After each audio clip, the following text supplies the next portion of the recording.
welcome back for Game 2 of Samsung Galaxy versus SK Telecom T1, this Korean Civil War, as you might call it here. They had met in the LCK postseason, and SKT won that one 3-0. But this time around, Samsung Galaxy have already struck Game 1 here. They looked completely at home here, despite being in a foreign country in China, and they are doing beautifully so far in this series. The fact they actually managed to get first tower down the bottom lane here, Ambition Gang forced the flash, and then suddenly you had the Xayah with BF Sword Warhammer just taking over the lane was so key for them because they got the first tower, early game crumble from SKT, and then Samsung played their classic Samsung style, deny all the vision and just take over the map. And Samsung made it look so easy, but really we need to highlight the level of execution with split push against SK Telecom. Yeah. This is the back-to-back defending champions they're whittling down here. They restrict them to a single tower here, no kills. All of the Drakes were controlled by Samsung. It was just such a complete victory versus such a good team that it's impressive, It's Freak. impressive. Impressive is, I think, the biggest understatement you could give Samsung Galaxy for their Game 1 win right here. But what you said is exactly on the nose, where it's a complete victory. You had Huni, who came in as a big 1v1 star. You saw him amazing on Fnatic, great on Immortals, came into SKT, and at least in the top 8, had looked very good on his individual split pushes as well. And CuVee handled him.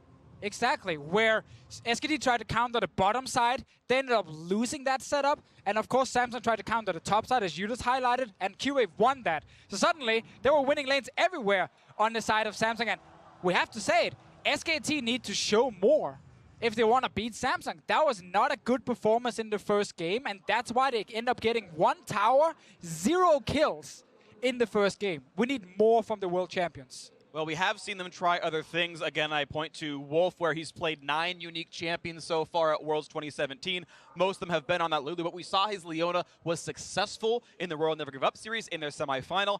We'll see if they go for a hyper aggro lane, because they're certainly not going to get this Jace anytime soon. Samsung Galaxy going to keep banning that away. SKT, by the way, I want to point out, have chosen red side, which guarantees a counter pick, at least at the end of the draft. You're assuming for Huni. Yeah, you have to assume that, and you wouldn't think that they would blind pick something like the Gnar again, especially against a guy like CuVee. And we've talked so much about CuVee and how amazing he has been this year, but the versatility is one of the things that you don't always quantify with stats and is so important in a best of 5. CuVee is the only original member on the Samsung Galaxy lineup after Samsung White and Blue exploded in 2014 or coming into 2015. Now we're straight into the pick and ban phase again. SKT once again want to do the Lulu for Janna trade, or do they have a different counter pick ready against this Janna here, the Blitzcrank, the Leona from Wolf? And the question is, of course, because we're on the same sides, the bans, the first picks have been the same.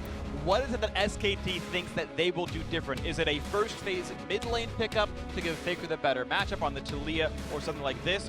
Where does the change happen? Because I think the same draft does not win again. If you see the Malzahar again from Crown, we might get an early Syndra from FLICKR in this first phase so it doesn't get banned away to destroy the lane.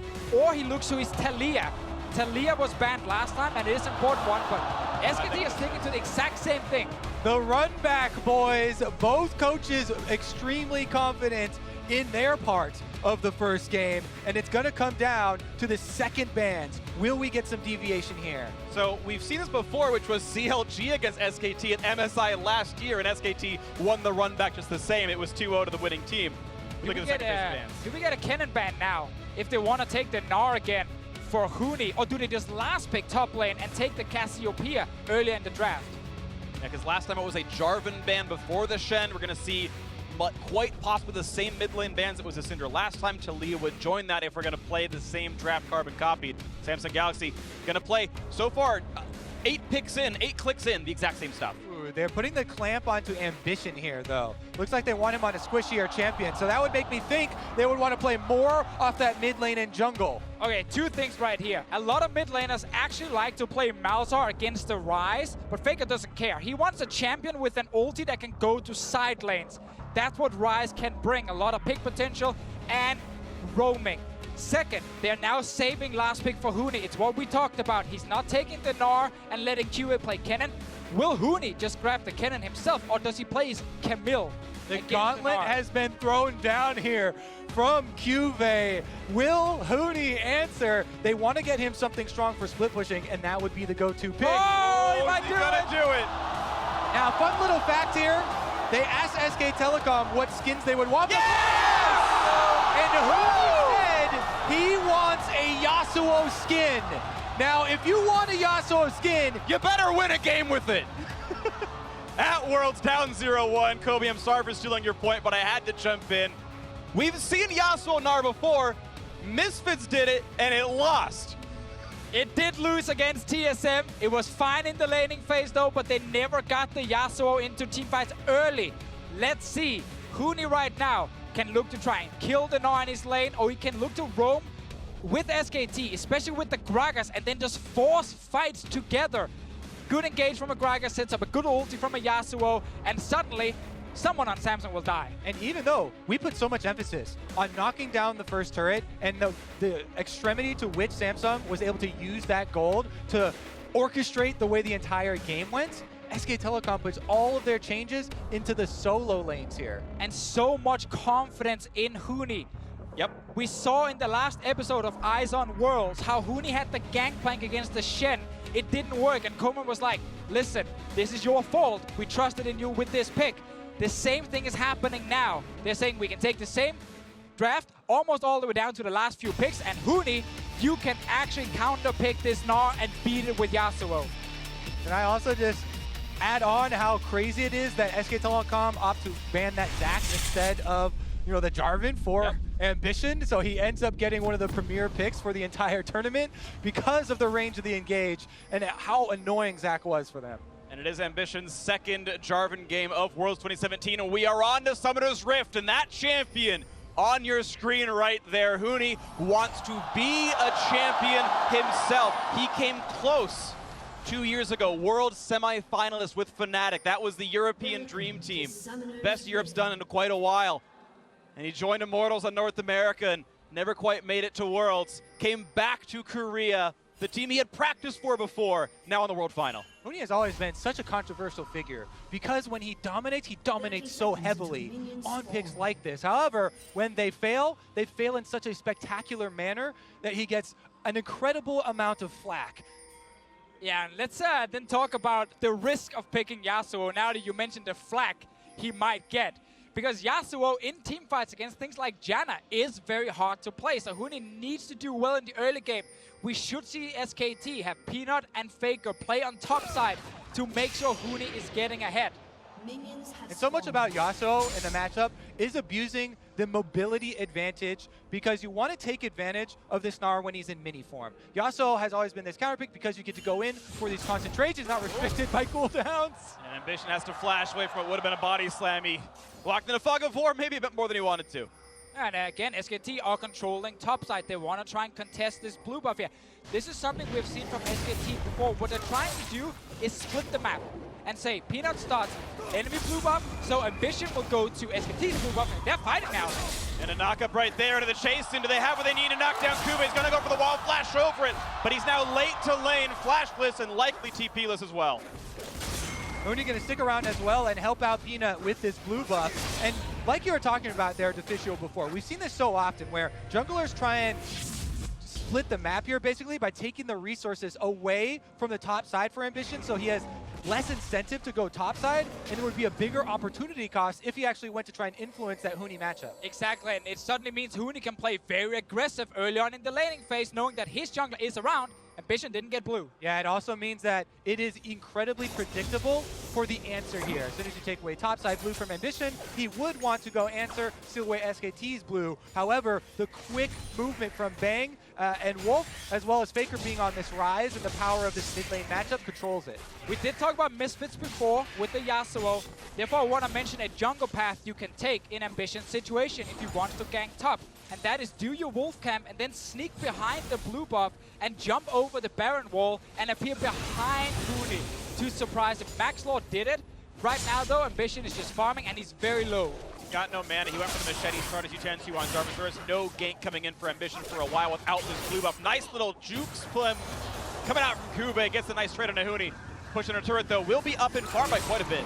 Yeah, let's step back a little bit and look at just this lane on the top side. We talked about the Yasuo and how he wants to abuse the movement here. You want to leave one of the minions available for your E back out when the Gnar is approaching that mega form. So you can see him as soon as the bar started to charge up, went back out, so there was no answer trade. And as you mentioned, Freak, the blue denial from Ambition is incredibly important for Jarvan's early clear.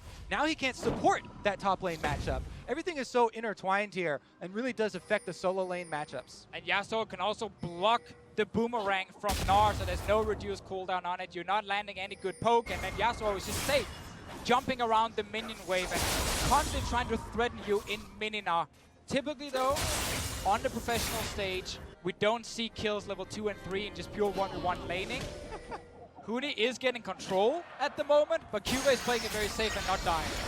Take a look at the other sides of the map now, glancing into the bot lane, the exact same 2-on-2 as before, and this time around Samsung Galaxy much better in farm than they were in the first game. They were down close to 8 or so at this point last game, so a better looking 2-on-2. Big left over the mid lane as well, and FLICKR right now going equal against Crown as Ambition, trying to get some vision control to make sure that Malzahar stays safe. Once again, it's double TP to a single as Crown is bringing in that teleport to FLICKR's heal. And I'd like to talk about why Crown loves this Malzahar so much. This summer split has been very tough for Crown as a player. He's not been able to challenge for the spot of the best mid laner in the world. He's been shaking the laning phase, ganked very often. Fairly poor synergy between him and Ambition as well. So what Samsung have done now is they've found a champion that brings hard engage. A champion that just wants to survive the laning phase. And when you put Crown on that, as long as he's not dying early game, he will be extremely useful in the mid to late game, like we saw in the last game here. And that's what they're trying to do again with this Malzahar. And so far he's surviving. Down 8 farm right now, but you saw him in the team fights previously. Did way more damage than FLICKR. And meanwhile, you talk about FLICKR, and you need to look at the other side of this matchup. FLICKR is 7-0 all time on Ryze at Worlds. And yes, this is multiple variations of Ryze. He's been reworked, and FLICKR still finds success on this champion. Now, one of the things I talked to you, Official, between last game and this game, as FLICKR goes for a trade. Pretty good at League of Legends, gets a nice trade down on the ground, puts him down to about 1/3 and walks away and just one-shots the Voidlings. Yeah, one of the things we talked about, though, was FLICKR and mobility, and how Samsung were able to deny him mobility as far as the Talia and the Galio bans last time around. But Ryze does bring an element of that with his ultimate. And I know you hate Ryze as a champion because he's been losing so many games at Worlds, but I like it when FLICKR plays it. Yeah. Because FLICKR is very good at using it aggressively, especially the ulti, and now he's on the way top. There's a few seconds till CuVee's flashes back up, and he's going to be able to walk away from the turret in that time. He's got less than 5 seconds to go, but now it's some turret pressure up here with no Gnar without teleport to defend it. And this is what we talked about early on in the game here, how Peanut and FLICKR will play towards the top side to make sure Huni is winning. Exactly, you have to always keep in mind the overall big picture game plan for SK Telecom, and they're sticking to that game plan. When you pick a pick like this, you have to gain that advantage, and they're whittling it out, carving out this area on the top side. Now, below 50% health on the top turret. And even though you're not seeing kills come through because CuVee backed up in time, it's SKT in this small microcosm winning in the way that Samsung was previously. Bloodless maybe, but knocking down the turret, getting giant farm leads, and letting the split push actually happen. Huni, with the advantageous matchup, can flip the script of what CuVee did. TP coming in now for a fight on Ambition, or at the very least, it could be the chance that, some more turret pressure as this Jarvan's forced away. So Huni gonna use his deep teleport there. Still will get back to lane. Looks like he might actually lose out on a minion or two for that attempt. But they do secure the Gromp for Peanut, and again, still that foothold. This blue buff quadrant of Samsung's jungle. SKT keep up the pressure. Now to swap it down to the bottom lane here, if you play a champion who can build BF Sword early against a champion who likes to build Rage Blade like Varus, it's very good for you to actually recall when you can get a BF Sword and a couple of long swords, and this other guy will get a recurve bow, maybe a pickaxe, and also his boots. And suddenly, with all that raw AD from the BF Sword, you can start winning trades. Around mid lane, FLICKR's trying to win a trade. Crown not willing to burn the ultimate as Peanut is coming around, but gonna kite away cleanly enough. Here comes the knock-up, the ulti across the flash over the wall though, and not a lot of damage gonna go towards FLICKR. The re-engage is not gonna be much, they all back out. And this is what I love about FLICKR. It's not just mechanics, it's how smart he is. He knows there's a chance Crown will flash ult him and he can die. So his flash came in so early, matching Crown's flash, meaning he's actually staying alive on the other side of the wall here. So many mid laners would just have got ulted in place and potentially died to the Jarvan. Yeah, it's a funny thing talking about FLICKR, especially to a lot of newer players that enter the scene. They always ask, what makes FLICKR so great? How has he been the best player for so long? You know, if you think about how many patches and how many different metas he has found success on, I always come back to how well he's able to predict enemies' plays and how well he's able to think into the future and cut off your best strategy seconds before you're able to execute it. It always feels like he knows slightly more than every other mid laner about the matchups he's playing. And he's often introducing new mid lane picks as well. Let's see what happens here. Introducing Huni to the mid lane as well, looking for a pick out of that with a knock of the chains of crowd control. Landing beautifully. First blood comes in for SKT. Such a nice play here, using the advantage top so Huni can leave his lane, and then they surprised and no flash Malzahar with that Ryze ulti. Huni does not have teleport from the last time they used it deep into the jungle though, so CuVee will push one wave into top side. I think they are happy to pay that price. FLICKR's Ryze, now with first blood, with the CS lead, and more importantly, control over the center of the map. Here is the Realm Warp that starts it all. Yeah, it's a great setup with Peanut coming in as well to land the knock-up that sets up everything here for SKT. And Crown, poor guy, just wanted to get his little minions to push that wave and then back away. Instantly gets punished. Now we reset on the map, and you can see FLICKR individually up 1,000 gold in his matchup. Almost the entirety of the SKT gold lead is in the hands of the best player in the world, the one who's got his own Ryze skin. Not using it because he doesn't tend to use skins. His own fun little quirk about the game, but looking at the chance of a gank. Ambition coming around. They know it's a flashless Ryze, but he's got heal and he walks away. Yeah, they don't know if Peanut is in the jungle waiting for this play here. Meanwhile, we just saw the gold in the bottom lane. Like, Bang is almost on 3,000. And I talked about this before, how you really want to go back and get your BF sword and your long swords when the enemy team is just getting attack speed and you can start winning lane. That's what happened in last game, where Ruler took over the lane and got the first tower. It's not happening now. They're just farming. Bang is going to farm for his full Rage Blade before he wants to even do anything. Like, he's so happy at the moment. They're not losing anything in the bot lane. Yeah, that's the dream scenario, Freak. Anything between now and the next 400 gold is like you feel terrible with the Rage Blade because you got a blasting wand on a march. Yeah, ugh. But if you get to that 3,600, I believe, the full cost of the item, it's like the perfect power spike. It's 400 more than an Essence Reaver, but if he gets there, then all credit to Bang for controlling the lane. Exactly, and Samsung are not able to play bottom side because Ambition is struggling in the jungle. He needs to catch up on farm, and he needs to also be ready to protect top side. Otherwise, Huni just takes that tower. Look how low the top lane tower already is. Now, if we take a moment to look further in this game, SK Telecom could set up a play around this top turret, but Samsung have always been so good at utilizing the next step for their opponents sort of as bait and setting up that counter opportunity 30 seconds in advance, which is the duration of every minion spawn. Here comes SK Telecom, control warding down bottom, and FLICKR roams from mid lane. And you just saw the forced recall out of Ruler, who is actually shy about 100 gold short of what would have been Essence Reaver. Peanut now here as well, and even though that gank went so well for Huni, and they got FLICKR that first blood, first turret might fall bot lane instead. It is perfect here from SKT's side. Actually, we might get a fight. Good body slam, but look at the burst damage out of Ambition with the Oki Thunderlords adding in as well. The chance of a TP for CuVee canceled out, forces 3 flashes out of SKT. A lot of flashes blown right here, but SKT continue pushing in the bottom lane. Now Ruler's back though with items. Nothing on Bang's side. He wants to go back to base as fast as possible. This will give Ruler a chance to get some damage on the bot lane tower. It's going to be a slow recall as well. He had to kill off a cannon wave before the back without items. That's the slowest way you can do this. He'll be back late. Ruler here trying to push up and see if he gets any of those late recalls. He actually checks that Tribush blind, but still gets the fake out here. And a Wolf actually stops his recall, delaying it slightly. Big power spike. Frick, you are an AD carry, man. Yeah. You see this in the bottom lane. That feels amazing. It's the best feeling ever. Now, let me set up how big of an explosion of gold is about to happen, though, because we went over how low the top turret health for Samsung is.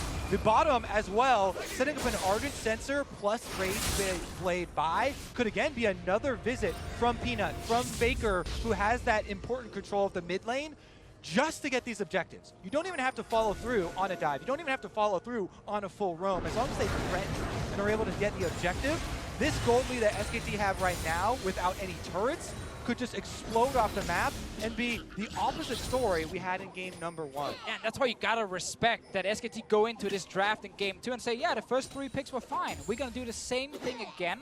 This time we're not going to lose the bot lane tower early. And then they prepare this Yasuo against CuVee's Gnar to now have a winning top side as well here. I like the adaptations with Ryze and Yasuo, and I like the fact that Bang and Wolf are able to go even in this bot lane.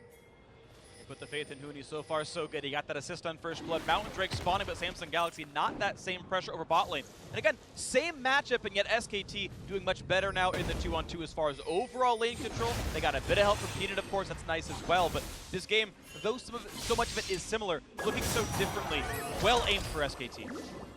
And we're seeing also ambition on this Jarvan here. Second time, as you said, during the tournament. First time he played it was against WE in the first game of the semifinals. He couldn't find any early ganks. It was really too effective for him, and it kind of fell apart for him and the team. This game, he's been under so much pressure. While Ambition is a fantastic shot call and a big leader for the team, he's not always the most active jungler early game. And this is a little risky for SKT. They don't have summoners on bot. Flash to the knockup. They're going to go for Bang on this one. Look at the damage up, but he's got no way out. Ambition traps him in, but look at the damage back from FLICKR. He just survives the entirety of it. And out goes Samsung Galaxy. 3 flashes down. Huni comes down to the bottom lane and completes his teleport though, so SKT have to commit to all the resources in this area. The Mountain Drake should be taken in toll in exchange for this top lane turret. CuVee is whacking away. But so important they keep the TP on this Gnar here. SKT, yes, they get the one Drake, but no kills at all. Well, flash advantage will go back towards SKT, though next time Peanut's got it, there's no one really able to get away from it. Only Crown and CuVee have those tools. And you can tell, Huni, as soon as the bottom lane play fizzles out, he just makes a beeline, runs straight back to the top side to try and save the rest of this turret so that SKT don't give up that first turret bonus. They've worked so tirelessly to get themselves into a position to capitalize on that advantage. But at this point here, SKT should play around top side, get that first tower down, unleash Huni in the top lane, instead of having all these plays around the bottom side, because that's actually allowing Samsung to get back in this game here and not fall further behind. No turret just yet, and this top lane tower's been low for a long time. It has been low. It's been an interesting look for SKT because the mantra coming in was Huni, play for yourself, get you the 1v1 matchups, and yet his big plays have been coming down to the mid lane to get first blood for FLICKR, coming down to the bot lane to help secure the first Drake, and he's going equal in just the lane itself. Definitely credit to Samsung for not allowing that explosion to happen that we talked about in the possible early game opening here that SKT were trying to pry away. Now, though, we've got almost a full reset for SK Telecom as they're able to go purchase, and the first item timings are coming through even more than the Ardent Rage Blade that we've been talking so much about. You know, Huni here, as well with the Phantom Dancer, really gets to go in. Yeah, and I think on the other side here in the top lane, CuVee going Black Cleaver first is actually fairly risky. I love getting the cooldown reduction as well, but not rushing Frozen Mallet is tricky, you know? And you don't right now like feel very tanky, and Huni's all in, especially once he hits level 11. It's something you've got to respect. Like typically when I see Gnar versus carries, it's Frozen Mallet and a lot of early armor to try and make sure you don't die, and then you just kind of whittle them down slowly. They're basically two paths right now for SKT to walk down, because they're the ones with the priority, mainly because of all the control they've been able to get around FLICKR, but they can either go that top lane path you mentioned. Well, here we go mid. Couple of barrels, but none of the big triggers pulled out. Ambition able to flag and drag out to safety, no big deal. Minions cleared out, but a low health jungler gives control back to SKT. FLICKR right now able to roam with Peanut there, looking for that top lane tower we talked about. CuVee, he knows he's trying to get away as fast as possible. Realm Warp comes in, they're committing to it. Here comes the attempt there, right behind, gets back over the wall, the flash to get away, and he's got a long run ahead of him. Up and down the river, the bot lane's nowhere near, running away from Peanut. All flashing! They're gonna keep up the chase there, and they get the slow! The ult is gonna land pretty perfectly there, rooted in place, that's gonna be the kill. FLICKR getting the second and only kills of the game. It all starts in the mid lane where they get FLICKR in control, and then he roams with the jungler. That's gonna be first tower now for Huni in the top lane. And SKT, we saw this just before here. When they win the early game at Worlds, they're 8-0. They're looking so good in the second game. Let's see if they can keep that one going. The paths to victory getting wider and easier to navigate as they just machete back the vines and realize that there's daylight at the end of that tunnel, and they can tie up this series 1-1 if they keep going. 3,000 gold lead so far, immaculate for them. No Drakes given up, no turrets, no deaths either. We might be going back to back with bloodless games if it keeps going this way. Both these teams very controlled in their play. Yeah, as we can see from the mini-map, this was telegraphed from SKT for the play they wanted to go for, but the willingness to blow these flashes and Peanut getting just in range for the slow landing on his barrel sets up the perfect ultimate there. I believe CuVee was about to go for the hop, but didn't have it in time, and they're able to capitalize completely because even more important than the kill, the objectives. Top lane turret is down, plus the Rift Tail. That means SKT can finally start to chain those objectives. And they're still defending the bot lane tower. That's where Samsung are looking so often. They want Ruler to get this turret here. EQ's down. Mickey uses to run away a little bit. The flash chases in, looking for the trade, but in comes the duel, and look at Bang! And he does not have a way out for this one. The flash was already used. Barrier poppers some time. In comes Crown, and they're going to find their first kill of the game. CuVee staying alive as well. The chase forward. They got the root into Faker. Samsung Galaxy. The flash tornado. CoreJJ secures a double kill for Ruler. Miscommunication on SK Telecom as Bang flashes forward for the ultimate into 3 Samsung members, and the rest of SK Telecom not committing. What a big dissonance there we've seen within the team. And CuVee, he was ready. He TP'd in behind SKT as soon as this fight started. When they knew, okay, Ambition, he's getting caught in that dragon pit, they turned it around. So many times we've highlighted the difference between Huni and CuVee, and CuVee joining these fights so quickly. Here's Ambition on the run, though. Okay, so now Samsung are calling, we can fight this one. TP comes in, Bang is in the dragon pit trying to kill Ambition while Peanut and Faker were looking towards Crown. Meanwhile, Huni's taking a red buff. He's not TPing into the fight, and this was over before it even started. Yeah, that has to be maybe a team call there not to spend the teleport, but very different ideas about what they wanted to do in that play as your AD carry flashing forward on Varus. It can be a strategy, but not if you're bringing only 4 members to a 5-man fight. Sure, but Huni's going to bring a second member to a 1-man fight and knock down that bot lane turret. So 2 solo turret kills for Huni. Individually, he is massive, 7,900 gold. More than anyone else on the opposing team, and 1,500 over his opposing member. So SKT gets to rely on this Yasuo. And let's see if Huni values getting even stronger individually and goes for Infinity Edge, or if he wants to be stronger for the next fight and goes for GA early on. It's something you can do on Yasuo, so when you join the first team fight, you don't just get one shot instantly. The GA helps quite a lot when you are playing aggressive in the front line.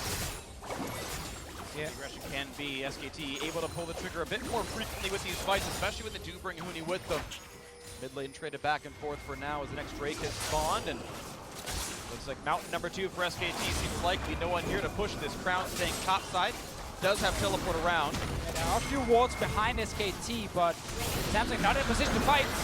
Slam explosive cast does not do much, though. The ultimates are down. Here comes the re-engage once again for Ambition. Wants to add the damage. Oh!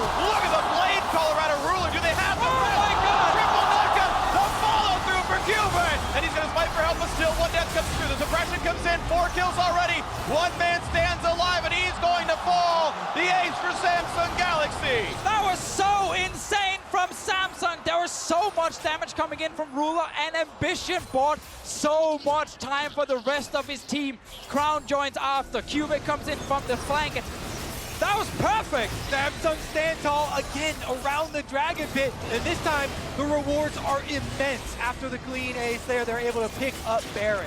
SKT are 8-0 when they win the early game during this tournament. SKT are still one of the best team fighting teams in the world, and yet we are watching Samsung turn it around 2 fights in a row. Credit Ambition for his shot calling, but mechanically that fight was insane. A huge ultimate. The second flag and drag, the 3-man knockup to hit confirm all of CuVee's entire combo. It was beautiful. I just can't wait for the replay. Like, it's here. There we go. Like, this was so amazing to watch here. Ambition and Samsung are moving in. They know that Crown is not there yet, but he can TP in. They realize Ruler's getting caught, so Ambition engages, gets onto 3 members with his ulti, and look at the damage from Ruler here. Keeps everyone in place. Ambition flash out to then jump back to his flag and knock them up again. And then CuVee is here. It's so much, again, about how the parts of Samsung are working together. That coordinated re-engage from Ambition and CuVee was so seamless to lock up the SK Telecom backline. And you can see how good that feels for CuVee himself to follow. This is the player that got counterpicked. SKT chose red side to give Huni the 1v1 against him, and it had looked good for much of this game, but clearly feeling comfortable on the Gnar. And while Ambition on this Jarvan has not been a big pick for him during the tournament, we are seeing why so many teams value the Jarvan, especially when you play against champions without dashes. There were no flashes on the side of Bang and Wolf. So when they got ulted by Ambition, they were stuck in place. And that allowed Ruler to land his CC, that allowed CuVee to land his ulti, and the Jarvan pick that was left till the end of the draft paid off big time in this team fight. See now bot lane starting to fall. The turret lead, the first of the game now. Samsung Galaxy finds their third. And SKT's mountain breaks don't mean much if you're not winning in map control anymore. If there's no objectives to fight, this lead now over 3,000 up. Huni's still going to put the game on his back. Infinity Edge second item. 100% crit chance thanks to the Yasuo passive. He can melt any champion in duels if he doesn't die first. CuVee does go with the Randuins himself to try and mitigate that a little bit. Right, but meanwhile, the Baron buff is what's really important here. As 24 minutes in, Samsung are continuing to pressure on the secondary line of turrets. Also the thing about Samsung's draft here with this Janna, they are ready for Huni to join fights. They can use the Monsoon to disengage after the ulti is over, and that's where Huni's build might hurt him because yes, he has a lot of damage, but as you highlighted, Frick, he dies very, very quickly, and he needs to play it perfect to get back in this game. Yeah, the Janna, not to mention, one of the favorite targets for Malzahar is melee champions, and this is a DPS Yasuo. If he's brought into the team fights, that can definitely lock him up. And all the key damage tools of Malzahar are immune to wind wall. W, E, and R all pass through that. They're not projectiles. It all shows up on top of you. He can block Ruler's damage, but not Crown's, and Crown's pretty big. He is, and that's the big thing about Crown's role on this team. We talked about earlier how it's been a rough split for him, but as long as he can click R in a team fight on a key target, the rest of Samsung can then actually take down that target and win the fight. So Crown is less of a superstar carry and more of a support at this point. All right, once again, we should get another vision toggle because just like that, 2 back-to-back team fights for Samsung, they take the entire second line of turrets, starve almost all of the vision from SK Telecom out. Lone ward down there, that means nothing. The little freak ward there is perfect. Is the only survivor, but the complete blanket control here for Samsung after picking up that second team fight, after picking up the objective, really led, again, by ambition. His in-game leadership has been one of the biggest things. Yeah, by ambition and by the fact that this Samsung lineup have gotten another year under the belt. A lot more experience. These 5 guys were playing against SKT last year in the big final.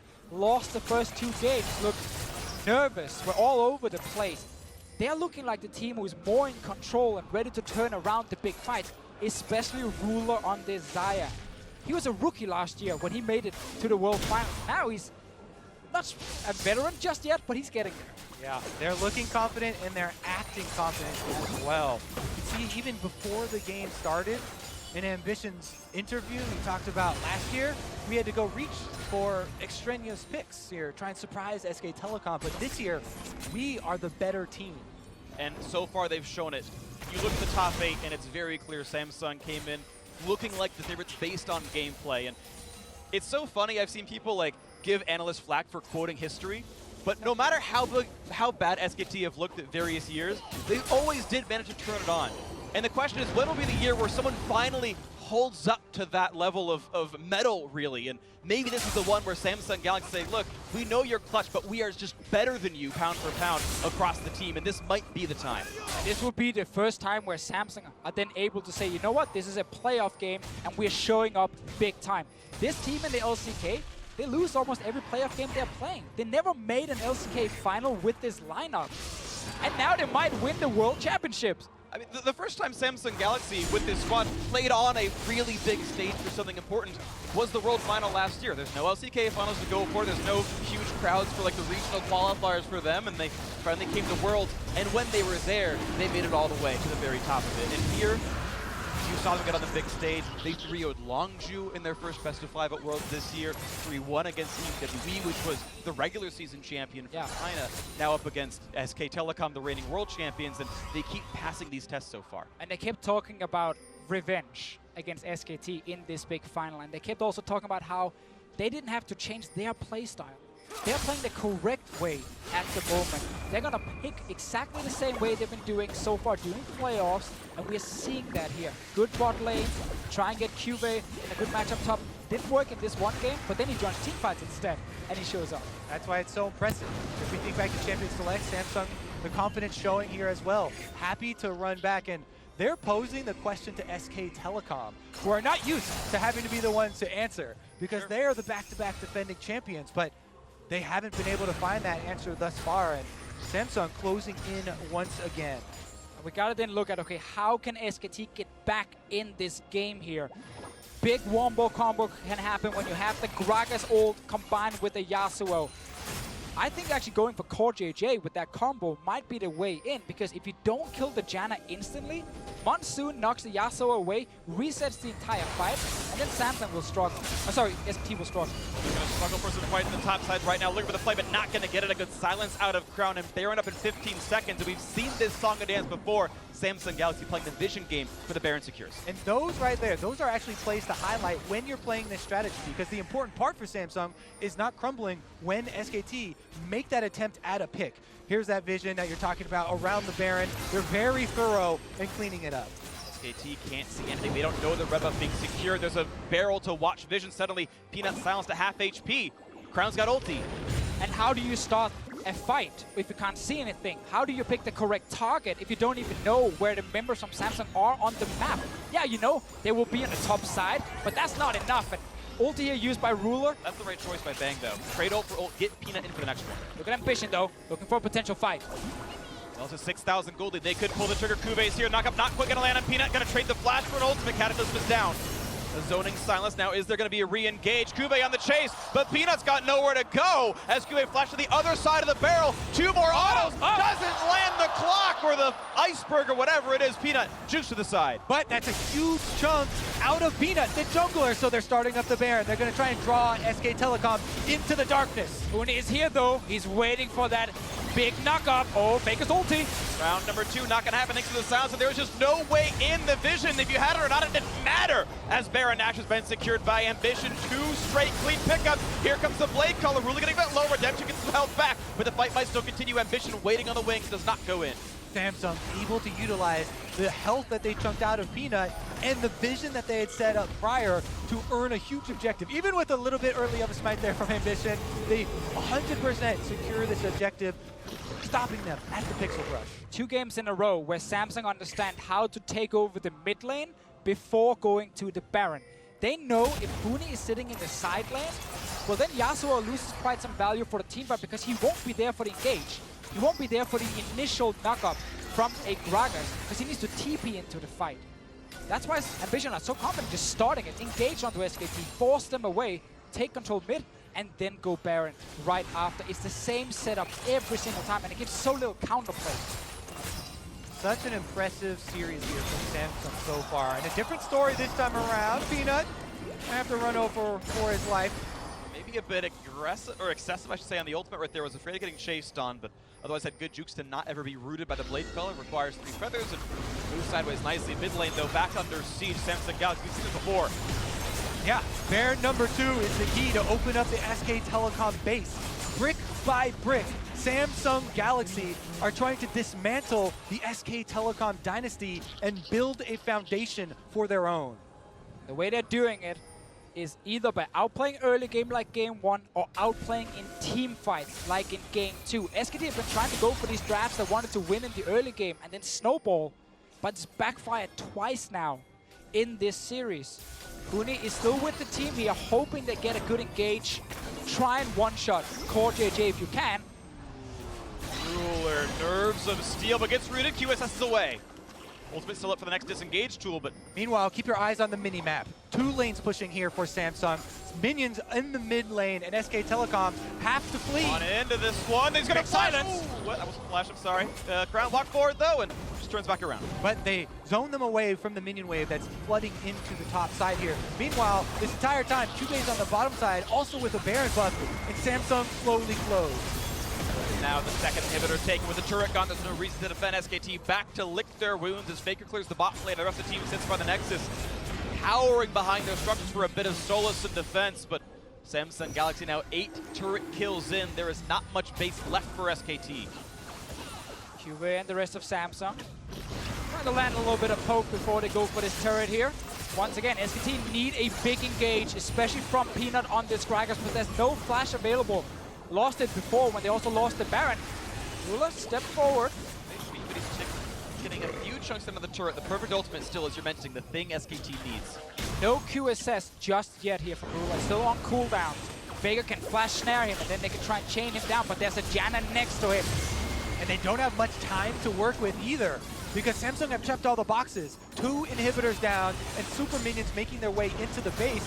Now there's only maybe 1 more wave left of health on this bottom turret, and SK Telecom being pushed to the brink.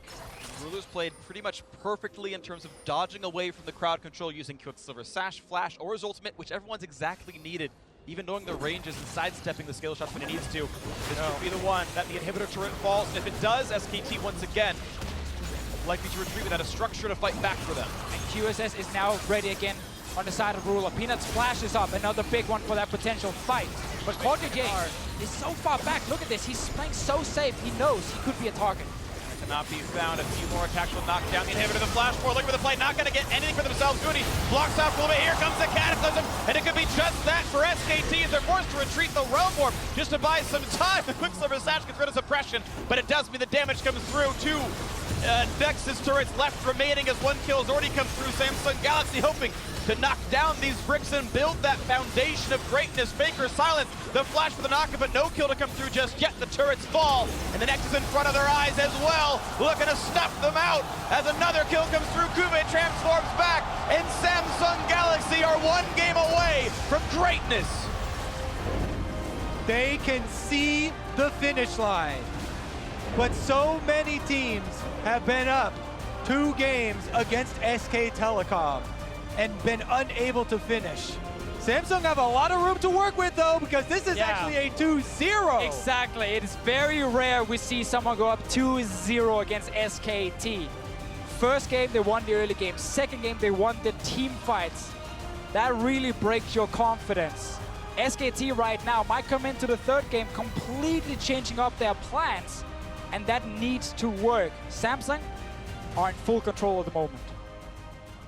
3 back-to-back victories is what it would take for SK Telecom to continue their dynasty. Yeah. What an incredible ask, considering the way that these first 2 games went. And the thing is, you know you can't count them out. Despite how convincing these Samsung games have looked, we've seen SKT reverse sweep this split they did against the KT Rolster Super Team in the LCK playoff to get there. We know they can, but Samsung Galaxy again so close to snuffing that flame. Now to hear more about that game 2, let's send it down to Dash and the analysts.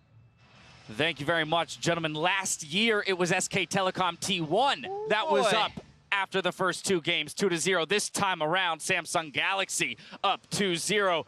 But gentlemen, coming out of game 1, going into game 2, be honest with me, did any of you think that that was the composition SKT would craft, thinking that that would give them the victory? The Yasuo caught me a little bit off guard. I think so. Just a little bit. I mean, take a step back. Choosing red side again, I think, was largely to get that pick for Huni, to get Huni the Yasuo, and it worked till it didn't. It was a lot about adaptation and play, I think, but the draft wasn't actually the crucial factor to me.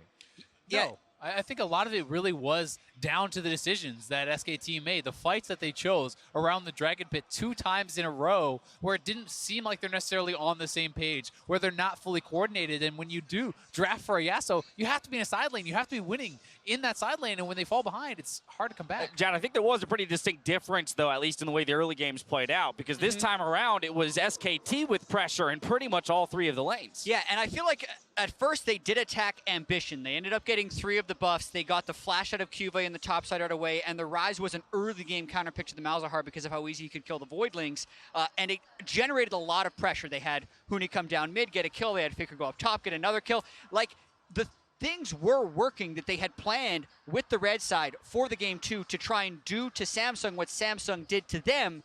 But then, crucially, they couldn't clinch in the team fights. Execution, execution, execution. Let's take a look at that big team fight. Azael, Acer replay, 20 minutes in. Samsung Galaxy 5-for-1 near the Drake. And this was already after one lost fight that they had before, and so much of this comes down to the setup from Ambition. Him coming in with the setup, and then CuVee coming in. Yeah, I mean, CuVee's flank here, the perfect amount of rage on the Gnar. Huni knows what's coming, he tries to stop him, but the 3-man Gnar against the wall, instant double kill. This was huge. Yeah, and Samsung just came together better in that fight. Watching it right here, Huni got in 3 auto attacks by the time 3 of his teammates were dead. So they got comboed way too hard by the Jarvan, Xayah, and Gnar combo. Let's take back a moment, though. They've counter-picked for top lane. Huni's job previously had been to play his own lane. The Yasuo is about being the Gnar in the side lane. I think one thing we have to question is, why were there multiple team fights? Why were they opting into fights? Because to me, the only way SKT could lose with that lead, with the Yasuo, was fighting. And I absolutely agree. We were saying before the series that Huni was going to play for Huni and the rest of SKT would play around that. Yet even in matchups where they weren't getting mashed on teleport by the Gnar, Huni was teleporting in and giving up some of his lane advantage. If he does hard split push in this game and they play disengage with the Gragas over and over again, finding picks with the Ryze, that's the game plan I thought SKT would have. So beyond just not executing in team fights, why are they there in the first place is not a question you often ask about SKT, but it was evident that game. And it was something you could ask, honestly, 3 times in that game at least. You know, with CuVee having teleport down, Huni TP's down to the bot lane for a fight, nothing happening from that. And he was almost 2,000 gold ahead after getting the solo first turret gold. I mean, come on your screens right now, talking to the team, a situation that they have not found themselves in before here on the world stage, being down 2-0 in the final. As Kobe mentioned, that's a huge ask, even for a team like SK Telecom T1, to pull 3 games back to back to back in order to hold on to your reign and that title and the Summoners Cup. And they don't even have side selection for Game 3, which could just be, once again, Samsung on blue side. They won't have it for Game 5 either. They've tried 2 different styles, both of them with the focus on denial. That hasn't worked. I don't think we're going to see Varus, Gragas on red side again. I think they need to start giving Samsung comfort and finding comfort of their own, because they don't have much to hold on to. And I'd even say, is the Lulu really giving you that much value when you're skipping over something like a Syndra into the Malzahar? You know, he's blind picking Malzahar 2 times in a row. 2 times in a row, FLICKR has the counter pick and really has not made him pay. Yeah, and I find it interesting that I still see Peanut sitting in that chair. I'm wondering if Blank is going to be subbing in, just as we're wondering if Samsung's going to be taking the blue side. You would expect Blank to be subbing in, as they have done so often during the regular season, but to the point, 2-0 down in the World Final. No SKT hasn't been in this spot before, but they've been down 2-1, and they are undefeated in elimination games, 9-0. Flip side of the matchup is Samsung Galaxy. You saw the player cams throughout the game itself. They are feeling it, right? They feel like they're on fire. They said it themselves. We said it. They've got to come in with confidence today if they want to take down SK Telecom T1, and they're playing with it. It's one thing to say, it's another thing to do. So many teams at this point have been 2 wins up on SKT. None of them have been 3 wins up on SKT at the World Final. They have a chance to sweep. They just have to be able to play Game 3 like they did Games 1 and 2. And Jat, you're leaving the door open for SKT, and I think that is everyone's natural inclination, but today feels like a different day. It really does feel like Samsung going to get over the line. My original prediction was 3-2. I'm not going to sit here and say 3-0, but it's feeling more like a 3-0 than a 3-2 for Samsung Galaxy, to me at least. Oh, well, I mean, you got a response to that real quick? I mean, we just have to remember, last year's World Finals, we're sitting in the opposite position. Oh, Samsung pushed us the distance, right? It went to a Game 5, and it was very, very close, so we do still have to give SKT the credit. All right, well, that's going to do it here for this segment. It's time now for Samsung Galaxy as they've grabbed another win and are just now 1 Smash Nexus away from the Summoners Cup. Stay with us to see if SKT can keep the series alive in Game 3.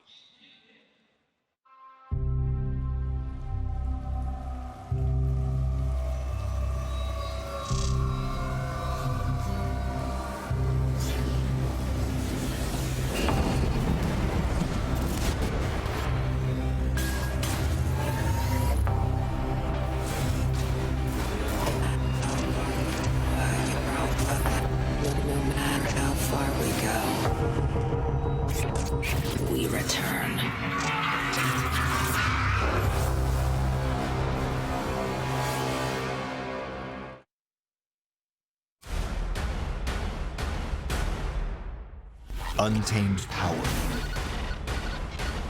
Limitless skill. Only one remains.